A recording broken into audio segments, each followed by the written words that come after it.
My name is Ifeoma Edeh, and I'm a second year PhD student at the University of Edinburgh, working at the UK Biochar Research Centre. And my research is largely focused on 3D characterization of biochar properties, and also looking at how biochar affects soil hydrology. For today, my topic is focused on, does biochar particle size influence its ability to improve soil hydraulic properties? Uh, just like the name implies, soil hydrology is the water that is in the soil, has to do with the flow of water and the retention of water, just generally soil water content. And this property is very dynamic because you have increment or addition of water from rainfall and irrigation. And you also have water being lost from the soil from the process of evapotranspiration from plants, and also from evaporation and runoff from the soil surface. The importance of soil water cannot be overemphasized. It's important in regulating physical, chemical, and biological activities of the soil. It is also, the microbial activity of the soil is also highly dependent on soil water. It also helps in structural formation and the process of soil formation. It's also an important property for plant growth because it serves as solvent and carrier of plant nutrients. It controls the occurrence of soil erosion and runoff, which affects the general ecosystem and controls other plant properties as well. With the change in climate, particularly increase in soil temperature, especially in the arid regions, we find a case of drought occurrence becoming more frequent, and this leads to both crop loss and total loss of the soil productivity. Current research in biochar has shown that biochar is an important property that can help in increasing soil water content and also retaining that water content for a very long period of time. But as we all know, the properties of biochar varies greatly depending on the feedstock and pyrolysis conditions that are used for the production of the biochar. But what we're focusing on today is the particle size of the biochar. This can be also affect two other properties, which is the interpore. This has to do with the pore space formed between the biochar particles and the soil particles. And you also have the intrapore, which is the pore space that is inside of the biochar particle. This picture here is a 3D structure of a biochar showing the pores that are inside one particle of biochar. Now, these two properties work hand in hand in affecting or influencing its ability to control soil properties, especially water flow, retention, and movement. The objective of the study was to assess the role biochar particle size plays in controlling water movement in soil. And this diagram is a schematic diagram of the study hypothesis. We hypothesized that with a decrease in biochar particle size, there would be an increase in soil microporosity, leading to an increase in moisture retention in the soil. For our method or methodology, we used one soil type, which is the loamy sand, and this was gotten from the standard lofa soil from Germany. And also we used the softwood pellets pyrolyzed at 700 degrees Celsius for the biochar, which was also gotten from the standard biochar in the UK Biochar Research Centre.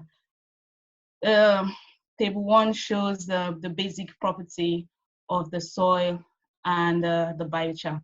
And for the soil, what I will just point out is the sand content is about 86.1%.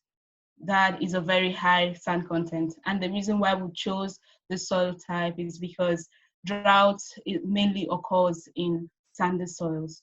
And the biochar we used had a carbon content of 90.2%. The biochar was grinded and sieved into 5 particle sizes greater than 2 to 0.5, 0.5 to 0.25, 0.25 to 0.063 mm, and less than 63 micrometer. This were applied to the soil at 4 different rates: 1, 2, 4, and 8% application rate. I would briefly describe the properties of the soil that were measured.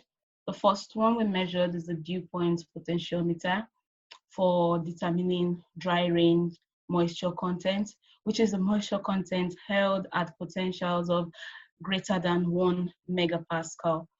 And briefly, first, the soil sample and biochar are mixed into small plastic containers that had lid, and this is allowed to equilibrate for 24 hours with moisture content added from 1 drop to 20 drops of moisture content and replicated 3 times. After equilibration, this is put into the potentiometer and the water potential is measured. The potentiometer is the fastest instrument for measuring water potential, giving readings directly in megapascal within 5 minutes for one sample. And it uses the chilled mirror development technique to measure water potential of a sample. And this is done by when the sample is at equilibrium, the water potential, the air chamber, and the water potential for the sample is the same. And the infrared sensor detects the change in this water potential and reads it off from the electric display, where you get your moisture content and the moisture potential and the temperature displayed on the screen. After taking the reading, which just takes about 5 minutes, this is put into, the sample is oven dried for 24 hours and the moisture content is determined. From this, we get a range of values for water potential that are all greater than 1 megapascal with its corresponding moisture content. And from this, we can determine the permanent wilting point, which is the moisture content at 1.5 megapascal. The second soil water property that was determined was the wet range moisture content, and this was determined using the high probe. The high probe, for the sample preparation, the sample is mixed together with the biochar, the soil sample and the biochar, and then saturated from the bottom top method and allowed to saturate for 24 hours. After saturation, it is set up on the high probe sensor unit. And this is also an automated device which reads off simultaneously the water potential and the moisture content using the balance over time. Depending on the soil sample you're using, this can take from 5 to 20 days. Because my soil sample was quite coarse, it took about an average of 20 days to read for one sample, to get the full reading for one sample. And due to the amount of time it took, I didn't run the whole sample with a different rate of biochar application. I only used the 2% rate of application at different particle size for this experiment. And the way it works is it used the evaporation method, and during evaporation, the water potential is read off using the 2 tension, the top and the bottom tension, and the weight loss is read simultaneously using the balance. And from this, we can get moisture content at field capacity and at saturation as well. For field capacity is the moisture content at 33 kilopascal, and for saturation is at 0 kilopascal. Now, the available water content, which is actually the one that is very important for plant growth, because this is the water that the plant that is made available for plants to use, is derived as a difference between the field capacity and the permanent wilting point. Now, to describe the moisture and unsaturated hydraulic conductivity curves, combined measured data from the HyProbe and WP4 are fitted using the HyProbe fit software for each treatment using the Vanguard model. From this also, the soil pore size distribution data can be computed from the soil retention data for tensions of approximately -3, -6, and 9 kilopascal. Now, these tensions corresponds to pore diameters of 100, 50, and 9 micrometer. Now, the pore volume fractions were quantified from the change in the volumetric water content using this pore diameter as the class boundaries. The macropore, mesopore, and microporosity were determined as a difference between the fractional volume of greater than 100, 100 to 50, and 50 to 9 micrometer respectively. The last soil water property that we measured was the saturated hydraulic conductivity, which is also a very important soil property because it determines it plays a very critical role for the flow of nutrients and pollutants in the soil, and is also a strong determinant for soil surface drainage systems. How to construct drainage system is also a very important factor to consider. And this was determined using the KSAT device, which is also an automated device, which uses the falling head method. As the water flows down from the burette, the pressure sensor, which is connected to the computer, reads up the KSAT calculated using the Darcy equation provided here. To further understand how the biochar particle size plays a role in moisture retention and moisture movement, we also determine the hydrophobicity of the different biochar particle sizes, because we believe that this is also an important property of biochar to also consider. And this was determined using the ethanol drop test. This method uses known surface tension of ethanol solution at different molarity to determine water repellency.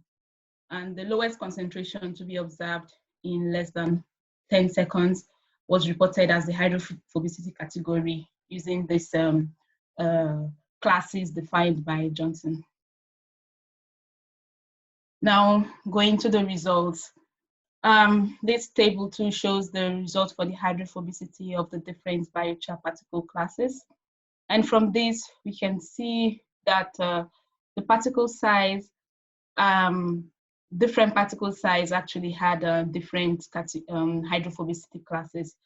The smaller the particle size, you get more the biochar tends to become more hydrophobic, especially when you get to 0.25 to 0.063 millimeter, you have a hydrophobic biochar, and at less than 63 micron, you have a strongly hydrophobic biochar. And what I can deduce from this is probably during the grinding method, the grinding may have introduced a hydrophobic surface to the smaller biochar, or it could also be that the biochar itself, when you expose it, breaking them down into smaller particles, the hydrophobic nature is inside the particle. It could be any of these two cases, but from the result, it shows that the smaller particles are more hydrophobic compared to the larger particles. This figure shows the effect of biochar particle size on soil permanent wilting point. And from this, at different rates of application, you can see that as the rate of biochar application increases, you have an increase in moisture content held at the permanent wilting point. And this is expected because by the time you add more biochar, you get the pores being reduced from the macropore to the micro or mesopore, giving an increase in moisture retention. But of particular interest is looking at the difference between each of the particle sizes. You can see that as the particle size reduces, you have a reduction in the water held at the permanent wilting point. And this could be attributed to the result we saw earlier about the hydrophobicity, with the smaller particle size being hydrophobic, they probably wouldn't retain more water as the larger particle size. This figure shows the effect of biochar particle size on soil moisture curve. And from this, you can actually see that, like I mentioned earlier, this was done only at 2% for the different biochar particle size, and we didn't use the different rates of application for this because of the time it took. And from this, you can see that at saturation, which is closer to the lower, almost 0 hectopascal, you actually have 2 to 0.05 having more water content at that point. And from this curve, we can actually extract data for moisture at saturation, the moisture at field capacity, and also the available moisture content. Looking at that, each of this property individually, we can see that 2 to 0.5 millimeter biochar particle size when added to the soil had a more moisture content at saturation, while the other particle size were actually not statistically different from the control. This also occurred for both the field capacity and the available moisture content. However, the difference between the field capacity and available moisture content is that greater than 2 mm and 2 to 0.5 mm particle sizes actually had statistically the same moisture content as field capacity and at available water content. And this could also be attributed to the same hydrophobicity of the different particle sizes. So you have the lower or the smaller particle size not retaining as much water as the larger particle size.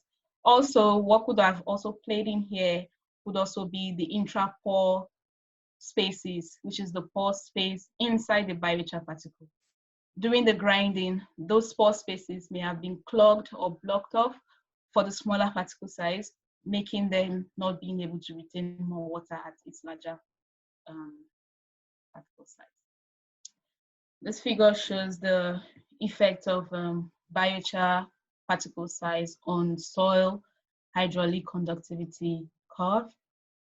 And from here, we can see that the control or the adding of biochar reduces the hydraulic conductivity at different water content.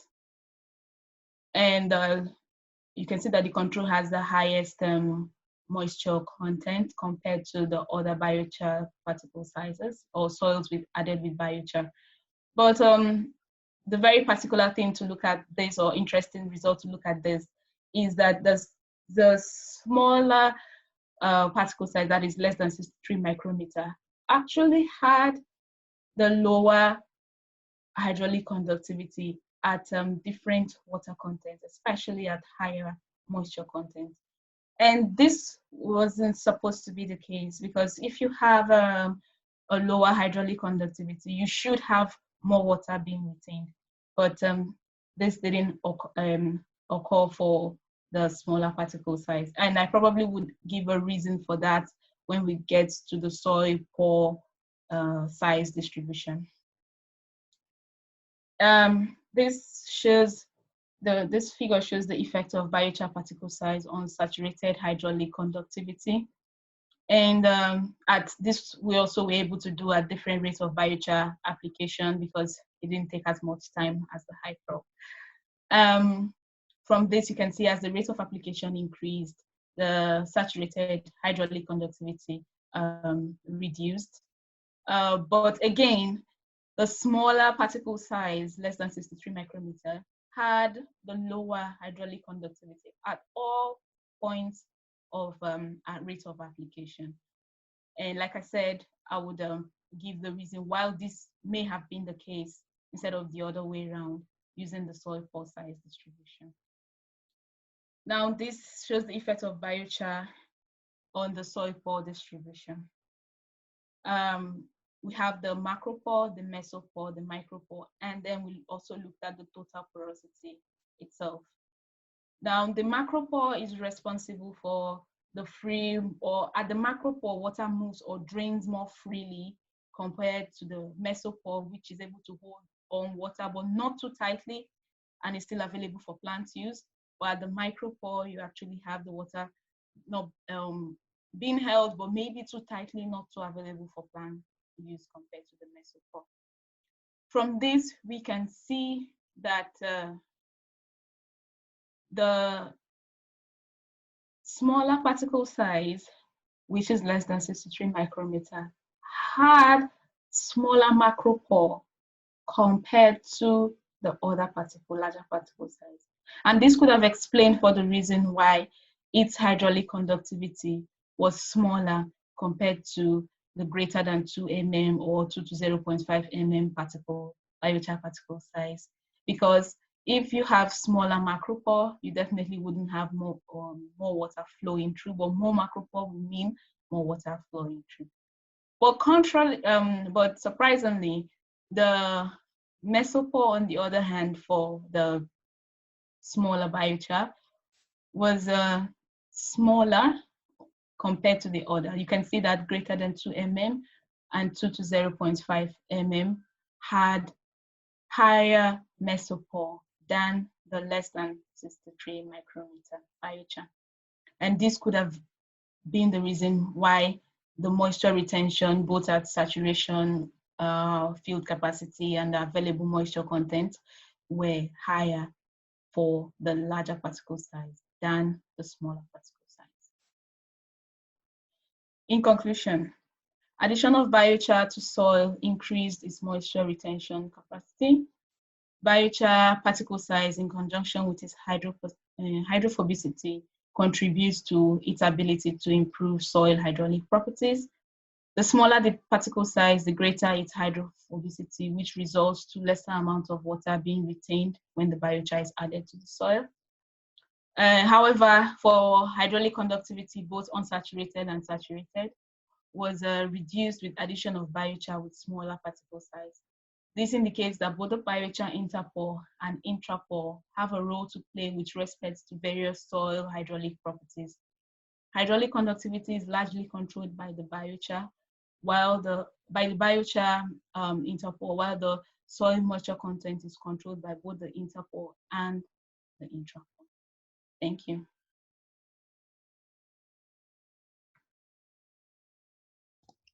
Thank you very much, Ifeoma, for a nice presentation.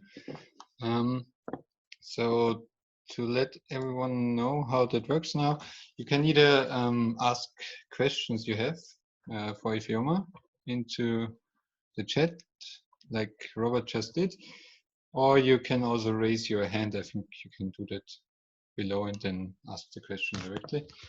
But Ifeoma, do you see the chat? Let me see. Yeah, I can see that. So I can read for you so that everyone knows. Okay.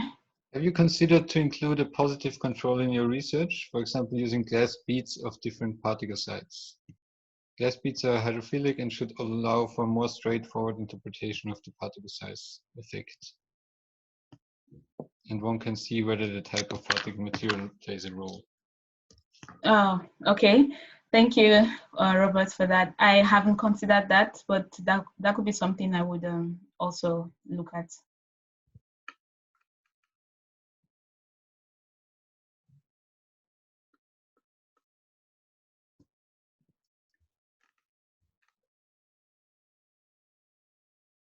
And now you got the second one. So has the particle size of biochar changed during the course of the experiment?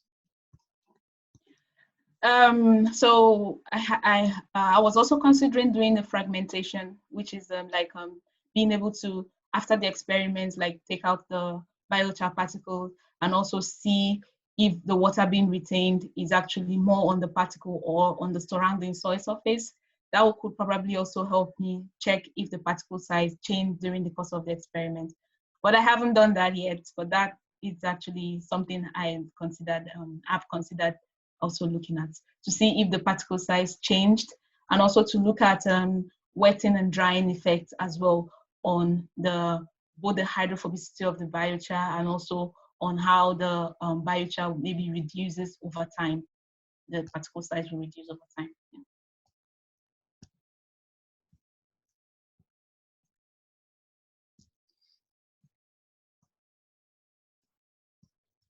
Have you used SEM for measuring the particle size? No. How did you measure? Oh, okay. I didn't use SEM to measure the particles. I just used the grinding and sieving. So I used different sieves of different sizes to measure the particle size. But I'm also looking at cyclotron CT scan, but that is not on the particle size for now. But I'm looking at characterizing the biochar from different production temperature and feedstock, looking at the pore that are developed over different pyrolysis temperature using CT scans. But yeah. Another question for you. Would the biochar be applied on its own or with some compost fertilizer or another material? Also, very small particles could present dangers for health if they are too small and can be transported through air. Yeah, yes, that's actually a very good point. Yeah, very small particle size could have danger, not even for the air, but also could maybe easily flow out of the surface and enter into water streams as well.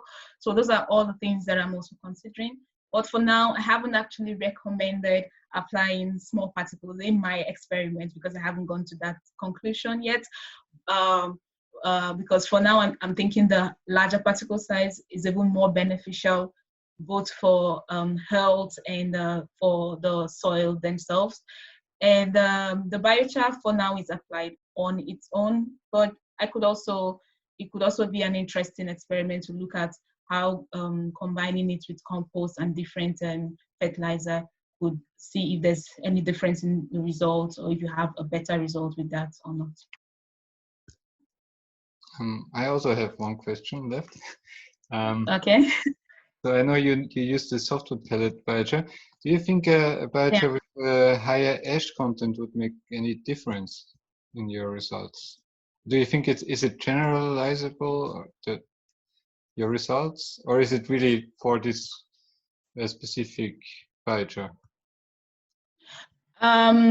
Before I started my experiment, I did a meta-analysis of results that have already been done before, looking at different biochar properties and which one actually has more effect compared to the other. And from the meta-analysis, I found out that the particle size, the porosity, the surface property, and the carbon content of the biochar is actually what is very important for moisture. That's for soil water, because I'm looking at soil water property.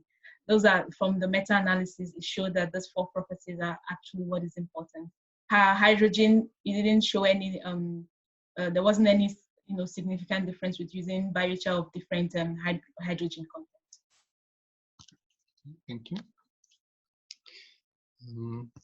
I would say we wait a little bit more if there's any other question.